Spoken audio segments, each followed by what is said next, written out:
கண்ணுக்குள் 100 நிலவா இது ஒரு கனவா, கைக்குட்டை காதல் கடிதம் எழுதிய உறவா.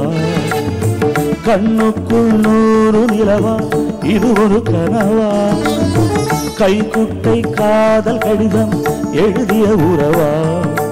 நாணம் விட இல்லை தொடவில்லை, ஏனோ விட இன்னும் வரவில்லை. ஐயோ வந்து சொல்லும் தேதியில் தான் வார்த்தை வருமா, ஐயோ வந்து சொல்லும் தேதியில் தான் வார்த்தை வருமா. கண்ணுக்குள் 100 நிலவா இது ஒரு கனவா, கைக்குட்டை காதல் கடிதம் எழுதிய உறவா.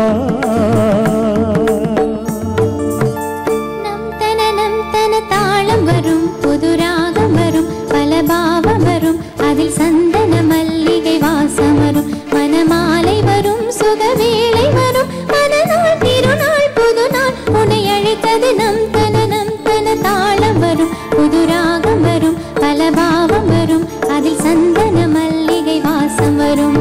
காதல் கசக்குதையா வர வர, காதல் கசக்குதையா கசக்குதையா கசக்குதையா. இது போல அற்புதமான எத்தனையோ ரம்யமான பாடல்களை சண்முக பிரிய ராகத்தில் நமக்கு பரிசாக தந்த அந்த மன்னர்களுக்கு நன்றிகளை தெரிவித்துக் கொண்டு வெல்கம் டு ஹமாம் மனதோடு மனோ. ஹமாம் மனதோடு மனோ நிகழ்ச்சியில இன்னைக்கு வரப்போற கெஸ்ட் வந்து ஒரு சயின்டிஸ்ட் வந்து மேக்ஸ் சயின்ஸ் பத்தி பேசுவாங்க. பட் இவர் மியூசிக் பத்தி பேசுவாரு, வாசிப்பாரு. அற்புதமான ஃப்ளூட்டிஸ்ட். இளையராஜா அவர்களிடம் ஆரம்ப காலத்திலிருந்தே கிட்டத்தட்ட 15 வருடம் ஃப்ளூட் வாசித்தவர். லெட்ஸ் வெல்கம் சுதாகர் அவர்கள்.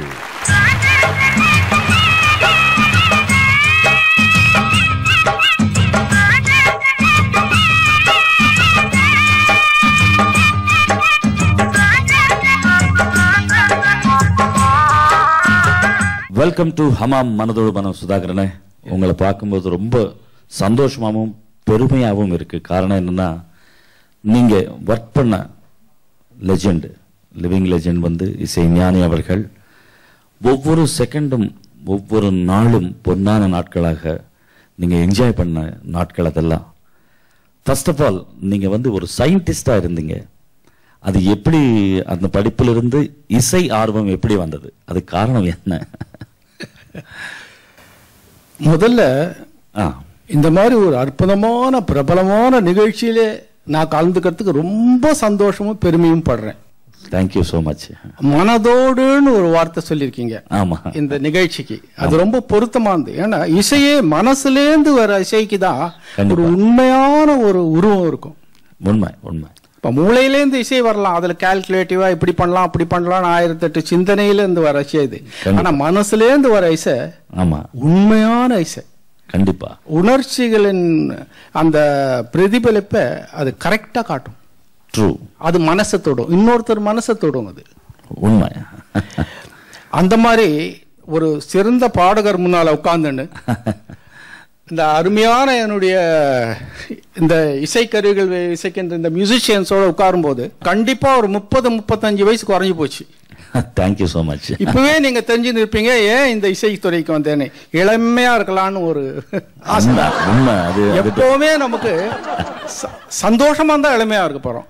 அதுவும் மியூசிக்கோட தொடர்பு இருக்கிறவங்களுக்கு அது ரொம்ப நம்ம கொடுத்து வச்சுவோங்க. 100% உண்மை இது. ஏண்டா இப்போ ஒரு சின்ன விஷயம் எடுத்துக்கினா, அந்த சவுண்டை பத்தி நான் அப்புறம் சொல்றேன். ஒரு நல்ல சவுண்டு, இனிமையான சவுண்டு தான் மியூசிக். கண்டிப்பா அந்த இனிமையான சவுண்டு தான் மியூசிக் போது அதனுடைய ரேஞ்சே ரொம்ப பிரபலமாய் போகுது, ரொம்ப பெருசாகி போகுது. நேரோவா இருக்கிறதுக்கு சான்ஸ் கிடையாது. இந்த மியூசிக் அந்த music positive energy sound. Yes. அப்போ ஒரு உங்களை மாதிரி ஒரு சிங்கருடைய வாய்ஸ் இருக்கு பாருங்க. நீங்க வந்து ஹலோ அப்படின்னு சொன்னாலுமே அதுவே ஒரு இனிமையா இருக்கும். அதே ஒரு இசை தான். பாடுறது அதுக்கப்புறம் அது ஒரு இன்னொரு ஸ்டெப். அது அந்த மாதிரி இசைத்துறையில் இருக்கிறதுக்கு நம்ம ரொம்ப கொடுத்து வச்சிருக்கணும். இல்ல காலேஜ் டேஸ்ல நீங்க அப்போ நீங்க படிக்கும் பொழுதே நீங்க புல்லாங்குழல் வாசித்து பழக்கம் இருந்ததா, இல்ல படிப்பு முடிச்சு சயின்டிஸ்ட் ஆன பிறகு இது தொடர்பு வந்ததா? இல்ல இல்ல, எனக்கு சின்ன வயசுலேருந்தே இசை மேல ஒரு ஆசை இருந்தது. அது இந்த இசை அந்த இசைன்னு கிடையாது. எனக்கு குரு வந்து ரேடியோ தான். அந்த காலத்துல ரேடியோவில் வர சினிமா பாட்டு. ஏன்னா மிகச்சிறந்த பாடகர்கள் ரொம்ப ஒரு இந்த கிளாசிக்கல் மியூசிஷியன்ஸ் பாடுறதெல்லாம் கேட்டால் அதெல்லாம் நமக்கு வராதுன்னு ஒரு பயம் இருக்கும் எனக்கு. ஆனால் இல்லை, சினிமா பாட்டுங்க சினிமா பாட்டு ரொம்ப கஷ்டமான பாட்டுங்க அதுக்கெல்லாம். ஆமா, சினிமா இசைன்றது ரொம்ப கஷ்டமான இசை. அது அறியாம அது மேல எனக்கு ஒரு கவர்ச்சி. எஸ், அது கேட்டு கேட்டு கேட்டு தான் நான் அனுபவப்பட்ட இசையில ஒரு ஆர்வம் வந்ததே தவிர மற்றபடி ஒரு தனியா குருவுண்ட போய் கத்துக்கிறது, அது பிறந்ததுலேருந்தே இசைன்றது ஒரு நேச்சுரல் ஃபோர்ஸ் தான். அது சில பேருக்கு சின்ன வயசுலேருந்தே அது. ஆமா, அது படிக்கிற காலத்துலேருந்தே எனக்கு இந்த புல்லாங்குழல் மேலே ஏன் ஒரு ஆசை வந்ததுன்னா, அது ரொம்ப சிம்பிள். அது எங்கள் வீட்டில் ரொம்ப எதிர்ப்பு, இசை பக்கமே வரக்கூடாது. நீங்க மட்டும்? ஆமா, எனக்கு மியூசிக் பக்கமே நான் போகக்கூடாது, படிக்கணும், கவர்மெண்ட் வேலை பார்க்கணும். குட். இதே தான் எனக்கு காலையிலேருந்து அதுதான் சொல்லுவாங்களே தவிர ஒரு இசையை மியூசிக்கை ப்ராக்டிஸ் பண்ணுறதுக்கோ ஒரு ஏதோ ஒரு இன்ஸ்ட்ருமெண்ட் எடுத்து வாசிக்கிறதுக்கோ எனக்கு சந்தர்ப்பமே இல்லை. திட்டுவாங்க எல்லாரும், அது பக்கமே தொடக்கூடாதுன்னு. அப்போ எங்க போய் பிராக்டிஸ் பண்ணுவாங்க? அது இது திருட்டுத்தனமா இப்ப நினைச்சு பார்த்தா ரொம்ப சிரிப்பா இருக்கு எனக்கு. இவ்வளவு நல்ல ஒரு விஷயத்தை திருட்டுத்தனமா பிராக்டிஸ் பண்ண வேண்டியது. இதை சரியா சொல்ல போனா திருட்டுத்தனமா திருக்குறளை படிச்ச மாதிரி இது. அதாவது வீட்டில் ப்ராக்டிஸ் பண்ணுவீங்களா, காலேஜில் கேம்பஸில்? காலேஜ் ஸ்கூல் வீட்டிலே ப்ராக்டிஸ் பண்ணுறதுக்கு படிடான்னு எடுத்து உடனே ஒழிச்சு வச்சுக்கலாம். இந்த இன்ஸ்ட்ருமெண்ட் ரொம்ப வசதியாக இருக்கும், சின்னதாக நானே பண்ணுவேன். எனக்கு வாங்கி கொடுக்கட்டும் இல்லை, யாரும் வாங்கி கொடுக்கல இன்ஸ்ட்ருமெண்ட்ஸ் கூட. ஓ, நீங்கள் தயார் பண்ணீங்க? நானே ஒரு மூங்கில வெட்டி அது கரெக்டாக ஒரு 10 செஞ்சால் ஒன்று கரெக்டாக வரும். அதாவது ஒரு புல்லாங்குழல் குரு இல்லாமல் நீங்கள் வாசிக்கிறதே ரொம்ப பெரிய விஷயம்தான். நீங்கள் எப்படி தயார் பண்ணிருக்கீங்க அது சின்ன வயசில்? அது எப்படி ஐடியா வந்தது? ஃப்ளூட்டை பார்க்கும்போதே நமக்கு அது சிம்பிள் இன்ஸ்ட்ருமெண்ட், ப்ளோ ஹோல் ஒரு 6 ஹோல்ஸ் அது வாசிக்கிறதுக்கு. அதை ஒரு 10-15 மூங்கலை வெட்டி வெட்டி தயார் பண்ண எல்லாம் ஒன்றும் கரெக்டாக வராது. அது ஏதோ 1-2 அமையும். ஓஹோ, அதை வச்சுன்னு வாசிக்கும் போது நமக்கு அது கரெக்டாக இருக்கா இல்லையான்னு நானே ஜட்ஜ் பண்ணிக்க வேண்டியதான். யாராவது ஜட்ஜ் பண்ணி எனக்கு கரெக்ட் பண்ணி இப்படி செய்யணும் அப்படி செய்யணும்னு சொல்றது கூட ஆள் கிடையாது. ஏதோ ஒரு குருட்டாம் போக்கில் நம்ம அதை செய்து வீட்டில் பையன். அந்த சினிமா பாட்டு தான் எனக்கு ஒரு, ஏன்னா அந்த சினிமா பாட்டு வாசிக்கும் போது எனக்கே தெரியும் அந்த பாட்டு கரெக்டா இருக்கா இல்லையான்னு. அதை ஃப்ரெண்ட்ஸ் சொல்லுவாங்க. ஏன்னா நம்மளோட கேட்கறவங்க புத்திசாலி. கண்டிப்பா கண்டிப்பா. ஒரு சின்ன தப்பு பண்ணா கூட டேய் நீ என்னமோ கீழே வாசிக்கிற, அது மேலே இருக்குதேன்னுவாங்க. அந்த மாதிரி அவ்வளோ அது சொல்ல கரெக்டா சொல்லக்கூடிய இது இல்லைன்னா கூட எல்லாருக்கும் அந்த மியூசிக் உணர்ச்சி இருக்குது. கண்டிப்பா எல்லாரும் பாட முடியும், எல்லாரும் வாசிக்க முடியும். ஆனா சில பேருக்கு தான் அந்த சந்தர்ப்பம் கிடைக்குது. அந்த சின்ன வயசுல நீங்க பிளே பண்ணிருக்கீங்க இல்லையா? ஆமா.